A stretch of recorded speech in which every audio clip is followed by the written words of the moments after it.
For so many years, we kept hearing that cholesterol and fats will clog our arteries and that we need to avoid them to have good health. And yeah, you should probably do that. Well, at least if you're going for bad health and to deprive your body of what it needs. In this video, I'm going to go over why this misinformation exists and talk about why studies and research aren't giving you all the full story.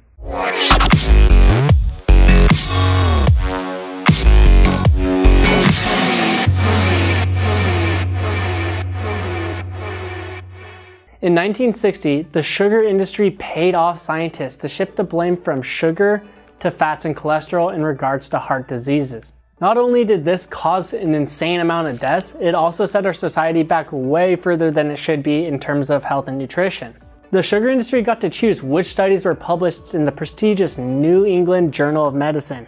And obviously, they chose studies that minimized the link between sugar and heart disease, and they chose studies that had a link between saturated fats, cholesterol, and heart disease. And another part of this story that just utterly upsets me is that these 3 Harvard researchers did all this damage to the world only for what would have been about $50,000 in today's world. And 2 years ago, New York Times came out with an article that revealed that Coca-Cola spent millions of dollars in funding to any researcher that would downplay the link between obesity and sugar. This just shows exactly why so much of this research and studies are flawed nowadays.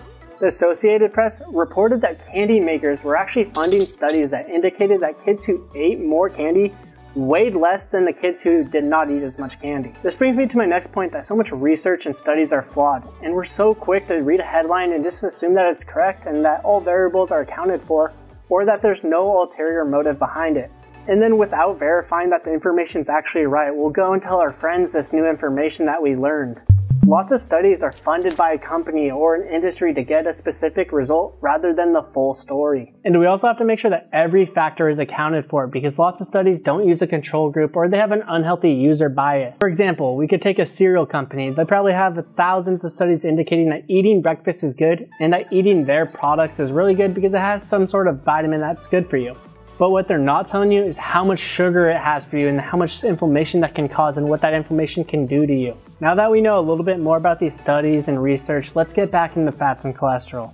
Both fats and cholesterol are essential for good health, and alone they won't cause serious damage. It's when you combine them with other factors like sugar or vegetable oils that they might start causing a problem. With that being said, I created 2 documents. One will tell you what vegetable oils are and what to avoid, and then the other will tell you a food that's high in sugar that most people abuse. You can click the link in the description and I'll send that information out to you via email, or you can watch my other videos which talk about sugar or vegetable oil so you can have a better understanding of what they are.